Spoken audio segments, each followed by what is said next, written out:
Hi, welcome to another edition of This Issue. My guest this time is my old friend Richard Rhames from Biddeford, Maine. Welcome to the show, Richard. Well, thanks for inviting me.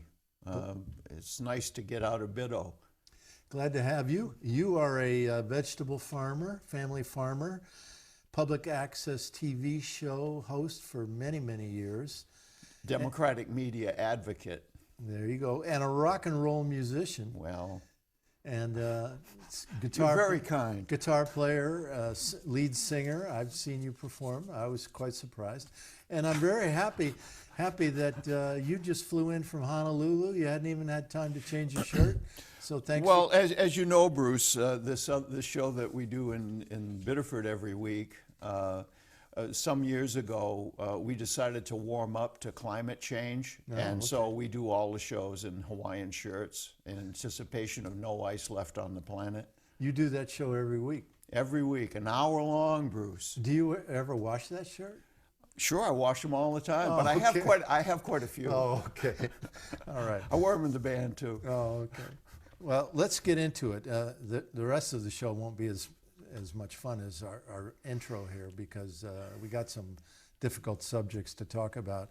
In the last few days, the United States killed, murdered, assassinated.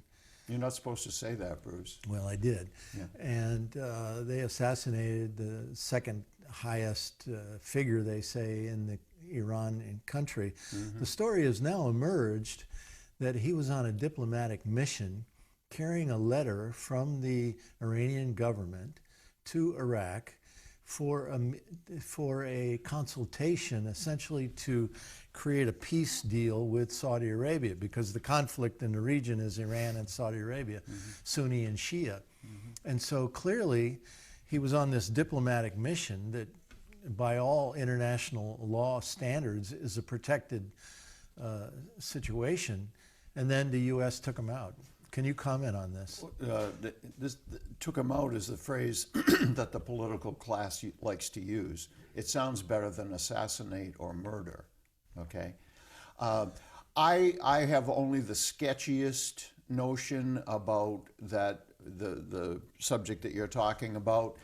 I don't believe, I'm not sure where you found that little factoid. I had read the same thing. I don't know that it's widely circulated among, establishment media. Oh, it's not. But I read this morning that the Iraqi prime minister acknowledged this story. Yeah. Yeah. Yeah. Well, the United States, thinking about the show, I went back and did a little a revisit of the Project for a New American Century. And people were wondering about the continuous war that we've been waging, actually that predated the events of September 11th, as they were called. There was a group, the Project for a New American Century. They write this stuff down. They just assume that the media won't cover it and the American people will never find out about it. But this stuff is all done in plain sight. If you're not too busy massaging your Facebook page, you might find it. Anyway, the Project for a New American Century, Paul Wolfowitz, Robert Kagan, the husband of your friend and mine, Victoria Nuland. Right. F the EU. Right. See, she said it. I didn't say it, right? F the EU. That's okay for your show, right? Yeah, that's all right. That's okay. Well, So- we should put that in context. She was Hillary Clinton's Assistant Secretary of State for European Affairs. She was the one that oversaw the 2014 coup d'etat in Ukraine. Yeah. The Maidan. Keep going. Yeah. Anyway, so Donald Rumsfeld, there was a whole claque of these neocons, and they basically were saying that our policies in the Middle East have not been bloodthirsty enough. We need to essentially establish a benign dictatorship over the Middle East and reorder the political affairs of these nations a half a world away, which, sadly, our oil is under their sand. That's the position. Let Right? me ask you this. It's hard for the American people to hear this. They don't want to hear it. They'd rather not hear it because it troubles them. It should trouble them. And It troubles me. they don't really want to hear it, though. Why Well, is that? I don't know. Why is that? Do we know they don't want to hear it? I don't know. I think I'm persuaded it's like 60 or 70% that they don't want to hear it. It's dangerous. If you know what's going on, if you have any conscience at all, there might be a tendency to blurt at parties, To what? To blurt, to say, that's wrong, right? And if you break from the herd, there are social ways and power, exercises itself, and there are penalties for breaking with the norm, the pack, the tribe, right? And everybody understands that. I mean, I was on the city council when 9/11 happened, right? In Biddeford. In Biddeford, yeah. And they had this day of prayer and remembrance. The mayor called it. I think it was Thursday, maybe, after 9/11. And she invited a bunch of, she wanted to have, because Bush, W., had called for a day of prayer and remembrance, right? The week of 9/11. And anyway, so none of the mainline Christian churches would send a delegate to this thing, but some of the Bible-thumping churches did, the evangelicals, right, that see the world in a very black and white way. If you're not a born-again Christian, you don't count. You're going to burn in hell. So I went to this thing. Sadly, I got called on to speak, and I had been writing about what we'd been doing in Iraq for the previous 10 years with the sanctions and the daily bombing, the restraint on things like insulin. Yeah. Okay. Children dying by the legions. Yeah, yeah. I mean, the UN, the Iraqi government had reports about the carnage. We don't know to this day actually how many people died in Iraq. It's kind of like what Chomsky says in the case of Vietnam. It's not commonly understood or closely reckoned. It's give or take 1 million, give or take 2 million. We don't care. And it's difficult there's no money in figuring this stuff out, so nobody does. Anyway, so I'm at this thing, and I made they say it was a mistake, but I couldn't. Of speaking your mind. Well, just trying to contextualize it, Right. And the same week that happened, some UU ministers, a couple of them, had a letter to the editor in the now defunct Journal Tribune, the hometown daily paper. And their message was, we are not blameless in this, okay? And there was a question around at the time, you may have heard it, why do they hate us? Yeah, sure. And the common response was, this guy Leonard Pitts, who writes a weekly column for the Press Herald, he blamed it on Britney Spears' genes. Now, I read this, I was not at all surprised, but I thought, man, we are pretty far friggin' gone. Okay, can I say friggin'? Mm-hmm. We are pretty far gone when this kind of pap is spread far and wide. The American public was mobilized. The shock jocks on the radio, they eliminated musical programming at the time. So the radios that I had on in the truck weren't playing music anymore. They were playing shock jock stuff, basically endlessly thumping the table and saying, we've got to get the stomach to kill women and children. This is how we roll. And anyway, so why do they hate us? They hate us. They hate the United States of America because of the predatory nature of what we've been doing in the world, coldly calculated by people like Wolfowitz like Robert Kagan, written down on paper that you can Google this, you know, Wikipedia it. The Project for a New American Century. It's not complicated, and it's not a secret to the rest of the world. It's only a secret here. Let me ask you this. Just this weekend, we're taping this show on January 6th? 6th. Okay. Is it? I don't know. It's a Monday. It's a Monday. And I don't like Mondays. just, I think it was yesterday in Iraq, Yeah. their parliament passed a resolution demanding that the United States leave the country. Don't use us as a war platform. Stop stealing our oil. Take your bases, go home. Pompeo, Secretary of State, U.S. Secretary of State Mike Pompeo, said, when asked about this, he said, the Iraqi people want us there to protect them. Yeah. What does this mean? Are we going to leave? Well, I mean, as you note, this is kind of a breaking thing, and you've advised your public that we don't know how this is all going to shake out. This isn't going to be viewed for probably a week or two, right? So anything we say, you know, but all I can say is if you've been following the path that the United States has been on for the last number of decades, basically we reserve to the people in Washington the right to determine what the people in this country think and what the people in the rest of the world think. It's not working very well in the rest of the world, but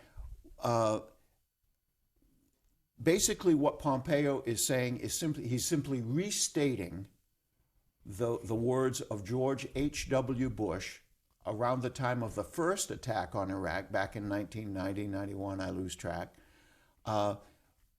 George H.W., now sainted as a wonderful guy. He wasn't so radically right. Oh no, he was a head spook. He was the head of the friggin' CIA. There, I did it again. He was the head of the CIA, a spy master, as they label Putin, a spy master. Well, that's what George H.W. Bush was. And he famously announced the principle, what we say goes, a new world order, right? Well, how do you like it so far? Okay? And it doesn't, on some level, Bruce, it simply doesn't matter what people in the rest of the world want. If they have what we want, we go and take it. And our posture is endlessly stated to be defensive, right? And over in the Middle East, if you listen to the reportage from establishment media, they will tell you that we are defending American security, whatever that means, and American interests. Yeah. Okay? Whose interests are they really talking about? Well, it's a Mr. happy motoring world, Bruce. Mr. We need to go shopping in our vehicles. We need cheap oil. How's that working, by the way? But anyway, as various people, including Mr. Obama, Donald Rumsfeld, the American way of life is not negotiable. Obama said essentially the same thing. The American way of life is not subject to debate. American consumerism, the car culture, sprawling over the landscape, melting the polar ice caps, if it's profitable to do so in the short term. This is the American way of life, and if you don't agree, shut up. Are you saying that our government is essentially controlled by a corporate interest, that both parties, that Obama, the nice guy Obama, was also involved in this kind of American exceptionalism, global domination? Is that what you're suggesting? Bruce, I'm apparently not being clear enough. I'm trying to do more than suggest that. I mean, I'm not particularly well read. I don't have an advanced degree from the Kennedy Center or anything. Kennedy School. Okay. See, I don't even know where it is. Isn't it in Massachusetts? Harvard. Harvard. It's in Harvard Yard. I've never been to Harvard Yard. But this is not that difficult. If I can find this stuff, you know, I didn't have a computer up until I was writing this column for the Journal Tribune, now defunct. And the editor kept saying, you got to get a computer. And I was writing my columns out longhand and then typing them out, or my wife helped me out early on typing them out because I didn't know how to type. And I was just subscribing to periodicals, you know, and reading the paper. This stuff is not, it's not completely a police state yet. It doesn't have to be, because you can get people to go along and to shut up without sending the Stasi to their door. Is the U.S. military and economic empire in a state of collapse today? Well, they've been reduced to, one of the things that we accomplished during the opposition to the Vietnam War, the war against Vietnam, was the public pressure wound up getting rid of the draft. The United States has responded by reconstituting the U.S. military as a mercenary force, right? And I mean, I don't want to impugn everybody that goes in the military, because we still have an economic draft. But the U.S. public doesn't have to support our adventures, our wars of opportunity. And it basically, the elimination of the draft, and I still think it was a fight worth fighting, and I'm glad we don't have a draft anymore, but it kind of unchained the U.S. government to do these wars of opportunity using mercenaries, people who had no likelihood of any kind of economic stability in working at Burger King or whatever. Now, not to say that there aren't those who sign up for the military that are extremely sociopathic. Eddie Gallagher was just in the news, and I was, before this thing in Iraq, I was prepared to, you know, we could talk for an hour about, you know, the Eddie Gallaghers that are, you know, roaming the world in our name, either as in the U.S. military or as, what do they call them, contractors, right? Outright mercenaries that are working for outfits that used to be called Blackwater. And making double the money that Sure. a GI makes. Yeah. And we had this guy, a former Vietnam vet, he was a lifer in the Army, a guy by the name of Stan Goff, who spoke in Maine a few years ago. And he spoke at UNE, and I taped his talk. And Stan, and his son was by that point in the military. And Stan said that in the guys that he knew in the military, he said most guys in the military, they manage one way or the other to hold on to their humanity. But the nature of the work in the military is to kill other people, to use lethal force against populations. And he said there are some people that are just wired up to really like that. And he quoted these guys that he had known in the military that said they were basically sociopaths. And he said they would say things like, I just love greasing them. Okay? Like the gunner in the helicopter in Full Metal Jacket, you know, how can you kill women and children easy? You just don't lead them so much. Ha, ha, ha. All right? This is, and I've mentioned this on the show a couple of times. This militarism that started, that really got into high gear after 9/11 and has been working along the line set out by the Project for a New American Century, it has outcomes. They were easily foreseeable. I have a show that I did the week of 9/11 featuring a couple of philosophy profs at USM speaking on WMPG, and they talked about the downside of pursuing a military strategy after 9/11. The World Trade Center had already been bombed, and the United States used a criminal process. We went with military. They said, if you do this, a lot of people are going to wind up dying, and we're going to militarize the culture. The city council in Biddeford, where I live, now meets, they sit in front of an array of U.S. military flags, including the POW MIA flag. Every time you watch a council meeting, you're confronted with this array of American military power, a military staffed by mercenaries that lays waste to entire populations in Iraq, well north of 1 million people. All right. Let me say this, that some years ago during the Bush administration, I learned that internally they said that America's role under corporate globalization of the world economy would be security export. Right. We wouldn't make things anymore. It's Right. cheaper to go overseas and hire cheap labor. Our role would be security export, which means endless war, no jobs for young people, working class, poor kids. They got to go into the military, just as you just said. I want to move on to a few other items. We've only got about, at the most, 15 minutes left. You need a longer show, Bruce. I know. Maybe one day, huh? I doubt it. You're a vegetable farmer. How is the climate affecting your farming? Are you feeling it yet? Well, sure. I mean, we talked about this on a show, I don't know, was it 5 years ago, 6 years ago? The growing season here in southern Maine has expanded by roughly 2 weeks.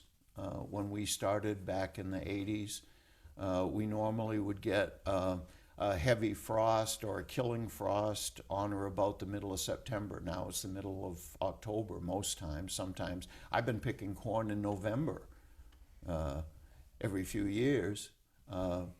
So there's that. There's the heavier rain events coming up here against my religion. I was actually listening to Maine Public Radio, National Pentagon Radio as we call it, and there was Lou McNally, who used to do WBLM, right? Altitude Lou, and he was doing a weather report. I saw Lou talking years ago at the Maine Agricultural Trade Show, and his advice to farmers was to build ponds and ditches, because the mood swings of the climate system were going to get more exaggerated. And when it rains, it's going to really rain. You're going to need those ditches. The ditches and the flat land that was fine for as long as people have been farming in Maine were not going to be adequate anymore. And when it got dry, it's going to get really dry. And it's gotten really dry, you know, some at intervals in Maine before. 5 minutes? Yeah. 5 minutes. Anyway, so they're ponds. We've dug 2, and we've dug ditches. I want to ask you to comment on this. Just in the last 2 weeks, the Republicans and Democrats in the House and Senate in Washington joined together to pass the 2020 National Defense Authorization Act for $738 billion for the coming year. That's what they admit to. They say that the two parties never agree on anything, but they always seem to agree on this. They agree on everything, Bruce. And now we have a $22 trillion debt in the United States. How can we afford to give tax cuts for the rich, record levels of spending for the Pentagon? What is this doing to the country? Well, as we saw during the period of quantitative easing after the meltdown sponsored by Slick Willie Clinton's deregulation of Wall Street, there's always money for the people at the top. So the quantitative easing thing, they were simply printing money at the Fed, and what was it, $80 billion a week, I think? They were basically shoveling at banks and the corporations. And they've done very well. And that sort of action is still going on. That's why they say the economy has recovered, because for the big boys, they're doing quite well, That's right? That's right. The people on the bottom, they're not doing at all. Well, I don't know. I mean, you can still watch, well, you can't watch the Patriots anymore, can you? But, you know, how about those Red Sox? There's always hope, right? Can't watch them either. Well, you will be able to. Spring training is going to be starting. Life is good. Anyway, I think was it Dick Cheney that announced years ago, quote, deficits don't matter. And the Republicans have understood this for a very long time. The Democrats used to understand that. And starting with FDR, there was this policy of Keynesianism, where the federal government basically put money into the economy to build things that mattered. Now the only thing that the public puts money into as far as the economy goes, and as far as Washington, and to some extent the states, is things that benefit rich people. So you have the quantitative easing and the pumping of all this money. And Trump was jawboning the Fed because the Fed was talking about raising interest rates. Trump jawboned them. They've announced cheap money forever. So the system is working as it was designed to work. As the first Supreme Court Chief Justice said years ago, the people that own the country should govern it. And as I've pointed out, they did and they do. We shouldn't be surprised. 2 minutes left. Oh, 2 minute warning. 2 minute warning. What can a discerning person who wants to protect their children's future do in this current system that we live in? Get angry. This hopey-changey stuff just ain't working. You don't think Bernie's going to rescue us? He can't. Why? I mean, because we have this division of power, right? The framers' vision to make sure that the rascal public never got its hands on power. They were very clear about this. The Federalist Papers, the writings of the founders, the framers, they were very clear about this. The rascal public is not supposed to be able to wield power. So even if Bernie got elected to the presidency, it would be a start. And to his credit, Sanders has come out and called the assassination of Soleimani an assassination. He's taking a lot of heat for it. Okay? But somebody at a high level speaking something approaching the truth would be helpful. Okay? So electoral politics really doesn't get you much, but it would be a small start.